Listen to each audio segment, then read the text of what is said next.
How do you explain when things don't go as we assume? Or better, how do you explain when others are able to achieve things that seem to defy all of the assumptions? For example, why is Apple so innovative?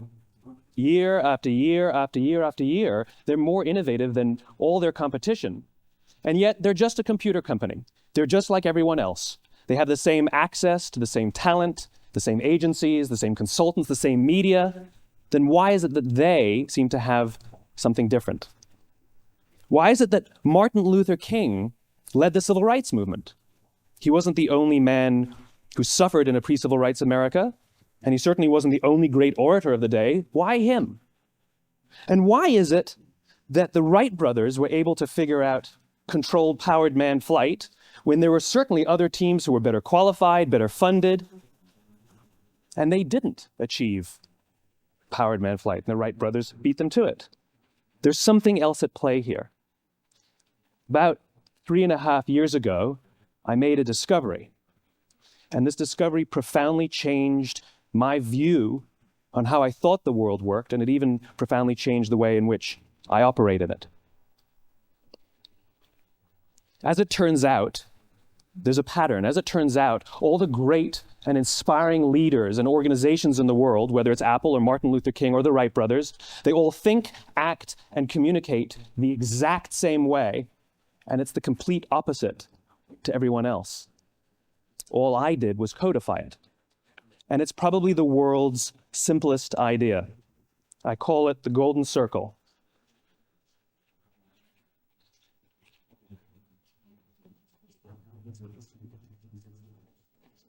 Why, how, what? This little idea explains why some organizations and some leaders are able to inspire where others aren't. Let me define the terms really quickly. Every single person, every single organization on the planet knows what they do 100%. Some know how they do it, whether you call it your differentiating value proposition or your proprietary process or your USP. But very, very few people or organizations know why they do what they do. And by why, I don't mean to make a profit. That's a result. It's always a result. By why, I mean what's your purpose? What's your cause? What's your belief? Why does your organization exist? Why do you get out of bed in the morning? And why should anyone care? Well, as a result, the way we think, the way we act, the way we communicate is from the outside in. It's obvious. We go from the clearest thing to the fuzziest thing. But the inspired leaders and the inspired organizations, regardless of their size, regardless of their industry, all think, act, and communicate from the inside out. Let me give you an example. I use Apple because they're easy to understand and everybody gets it. If Apple were like everyone else, a marketing message from them might sound like this. We make great computers. They're beautifully designed, simple to use, and user-friendly. Want to buy one? Meh. And that's how most of us communicate. That's how most marketing is done. That's how most sales is done. And that's how most of us communicate interpersonally. We say what we do. We say how we're different or how we're better, and we expect some sort of behavior, a purchase, a vote, something like that. Here's our new law firm. We have the best lawyers with the biggest clients. We have, we always perform for our clients, do business with us. Here's our new car. It gets great gas mileage. It has, leather seats. Buy our car. But it's uninspiring. Here's how Apple actually communicates. Everything we do, we believe in challenging the status quo. We believe in thinking differently. The way we challenge the status quo is by making our products beautifully designed, simple to use, and user-friendly. We just happen to make great computers. Want to buy one? Totally different, right? You ready to buy a computer from me? All I did was reverse the order of the information. What it proves to us is that people don't buy what you do, people buy why you do it. People don't buy what you do, they buy why you do it. This explains why every single person in this room is perfectly comfortable buying a computer from Apple. But we're also perfectly comfortable buying an MP3 player from Apple, or a phone from Apple, or a DVR from Apple. But as I said before, Apple's just a computer company. There's nothing that distinguishes them structurally from any of their competitors. Their competitors are all equally qualified to make all of these products. In fact, they tried. A few years ago, Gateway came out with flat screen TVs. They're eminently qualified to make flat screen TVs. They've been making flat screen monitors for years. Nobody bought one. And Dell came out with MP3 players and PDAs. And they make great quality products, and they can make perfectly well-designed products, and nobody bought one. In fact, talking about it now, we can't even imagine buying an MP3 player from Dell. Why would you buy an MP3 player from a computer company? But we do it every day. People don't buy what you do, they buy why you do it. The goal is not to do business with everybody who needs what you have. The goal is to do business with people who believe what you believe. Here's the best part. None of what I'm telling you is my opinion. It's all grounded in the tenets of biology, not psychology, biology. If you look at a cross-section of the human brain, looking from the top down, what you see is the human brain is actually broken into three major components that correlate perfectly with the golden circle. Our newest brain, our Homo sapien brain, our neocortex, corresponds with the what level. The neocortex is responsible for all of our rational and analytical thought and language. The middle two sections make up our limbic brains, and our limbic brains are responsible for all of our feelings, like trust and loyalty. It's also responsible for all human behavior, all decision-making, and it has no capacity for language. In other words, when we communicate from the outside in, yes, people can understand vast amounts of complicated information like features and benefits and facts and figures. It just doesn't drive behavior. When we communicate from the inside out, we're talking directly to the part of the brain that controls behavior, and then we allow people to rationalize it with the tangible things we say and do. This is where gut decisions come from. You know, sometimes you can give somebody all the facts and your figures, and they say, I know what all the facts and details say, but it just doesn't feel right. Why would we use that verb? It doesn't feel right, because the part of the brain that controls decision-making doesn't control language. And the best we can muster up is, I don't know, it just doesn't feel right. Or sometimes you say you're leading with your heart or you're leading with your soul. Well, I hate to break it to you, those aren't other body parts controlling your behavior. It's all happening here in your limbic brain, the part of the brain that controls decision-making and not language. But if you don't know why you do what you do, and people respond to why you do what you do, then how will you ever get people to vote for you or buy something from you, or more importantly, be loyal and want to be a part of what it is that you do? Again, the goal is not just to sell people who need what you have. The goal is to sell to people who believe what you believe. The goal is not just to hire people who need a job. It's to hire people who believe what you believe. I always say that, you know, there's if you hire people just because they can do a job, they'll work for your money. But if you hire people who believe what you believe, they work for you with blood and sweat and tears. And nowhere else is there a better example of this than with the Wright brothers. Most people don't know about Samuel Pierpont Langley. And back in the early 20th century, the pursuit of powered man flight was like the dot-com of the day. Everybody was trying it. And Samuel Pierpont Langley had what we assume to be the recipe for success. I mean, even now, you ask people, why did your product or why did your company fail? And people always give you the same permutation of the same three things. Undercapitalized, the wrong people, bad market conditions. It's always the same three things. So let's explore that. Samuel Pierpont Langley was given $50,000 by the War Department to figure out this flying machine. Money was no problem. He held a seat at Harvard and worked at the Smithsonian and was extremely well connected. He knew all the big minds of the day.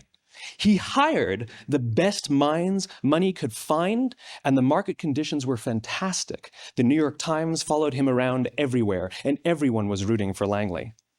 And how come we've never heard of Samuel Pierpont Langley? A few hundred miles away in Dayton, Ohio, Orville and Wilbur Wright. They had none of what we consider to be the recipe for success. They had no money. They paid for their dream with the proceeds from their bicycle shop. Not a single person on the Wright brothers' team had a college education, not even Orville or Wilbur. And the New York Times followed them around nowhere. The difference was Orville and Wilbur were driven by a cause, by a purpose, by a belief. They believed that if they could figure out this flying machine, it'll change the course of the world. Samuel Pierpont Langley was different. He wanted to be rich and he wanted to be famous. He was in pursuit of the result. He was in pursuit of the riches. And lo and behold, look what happened. The people who believed in the Wright brothers' dream worked with them with blood and sweat and tears. The others just worked for the paycheck. And they tell stories of how every time the Wright brothers went out, they would have to take 5 sets of parts because that's how many times they would crash before they came in for supper. And eventually, on December 17th, 1903, the Wright brothers took flight. And no one was there to even experience it. We found out about it a few days later. And further proof that Langley was motivated by the wrong thing, the day the Wright brothers took flight, he quit. He could have said, "That's an amazing discovery, guys. Now we'll improve upon your technology." But he didn't. He wasn't first. He didn't get rich. He didn't get famous. So he quit.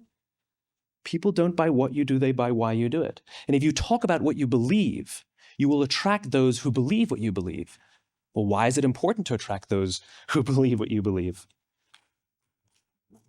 Something called the law of diffusion of innovation. And if you don't know the law, you definitely know the terminology. The first 2.5% of our population are our innovators. The next 13.5% of our population are our early adopters. The next 34% are your early majority, your late majority, and your laggards. The only reason these people buy touch-tone phones is because you can't buy rotary phones anymore. We all sit at various places at various times on the scale, but what the law of diffusion of innovation tells us is that if you want mass market success or mass market acceptance of an idea, you cannot have it until you achieve this tipping point between 15 and 18% market penetration, and then the system tips. And I love asking businesses, what's your conversion on new business? And they love to tell you, oh, it's about 10%, proudly. Well, you can trip over 10% of the customers. We all have about 10% who just get it. That's how we describe them, right? That's like that gut feeling, oh, they just get it. The problem is, how do you find the ones that just get it before you're doing business with them versus the ones who don't get it? So it's this here, this little gap, that you have to close, as Geoffrey Moore calls it, crossing the chasm. Because you see, the early majority will not try something until someone else has tried it first. And these guys, the innovators and the early adopters, they're comfortable making those gut decisions. They're more comfortable making those intuitive decisions that are driven by what they believe about the world, and not just what product is available. These are the people who stood online for 6 hours to buy an iPhone when they first came out, when you could have just walked into the store the next week and bought one off the shelf. These are the people who spent $40,000 on flat screen TVs when they first came out, even though the technology was substandard. And by the way, they didn't do it because the technology was so great. They did it for themselves. It's because they wanted to be first. People don't buy what you do, they buy why you do it. And what you do simply proves what you believe. In fact, people will do the things that prove what they believe. The reason that person bought the iPhone in the first 6 hours, or stood in line for 6 hours, was because of what they believed about the world and how they wanted everybody to see them. They were first. People don't buy what you do, they buy why you do it. So let me give you a famous example, a famous failure and a famous success of the law of diffusion of innovation. First, the famous failure. It's a commercial example. As we said before a second ago, the recipe for success is money and the right people and the right marketing conditions, right? You should have success then. Look at TiVo. From the time TiVo came out about 8 or 9 years ago to this current day, they are the single highest quality product on the market. Hands down, there is no dispute. They were extremely well funded. Market conditions were fantastic. I mean, we use TiVo as a verb. I TiVo stuff on my piece of junk Time Warner DVR all the time. But TiVo is a commercial failure. They've never made money. And when they went IPO, their stock was at about $30 or $40 and then plummeted, and it's never traded above 10. In fact, I don't think it's even traded above 6, except for a couple of little spikes. Because you see, when TiVo launched their product, they told us all what they had. They said, we have a product that pauses live TV, skips commercials, rewinds live TV, and memorizes your viewing habits without you even asking. And the cynical majority said, we don't believe you. We don't need it. We don't like it. You're scaring us. What if they had said, if you're the kind of person who likes to have total control over every aspect of your life, boy, do we have a product for you. It pauses live TV, skips commercials, memorizes your viewing habits, etc., etc. People don't buy what you do, they buy why you do it, and what you do simply serves as the proof of what you believe. Now let me give you a successful example of the law of diffusion of innovation. In the summer of 1963, 250,000 people showed up on the Mall in Washington to hear Dr. King speak. They sent out no invitations, and there was no website to check the date. How do you do that? Well, Dr. King wasn't the only man in America who was a great orator. He wasn't the only man in America who suffered in a pre-civil rights America. In fact, some of his ideas were bad. But he had a gift. He didn't go around telling people what needed to change in America. He went around and told people what he believed. I believe, I believe, I believe, he told people. And people who believed what he believed took his cause and they made it their own, and they told people. And some of those people created structures to get the word out to even more people. And lo and behold, 250,000 people showed up on the right day, on the right time to hear him speak. How many of them showed up for him? 0. They showed up for themselves. It's what they believed about America that got them to travel on a bus for 8 hours to stand in the sun in Washington in the middle of August. It's what they believed, and it wasn't about black versus white. 25% of the audience was white.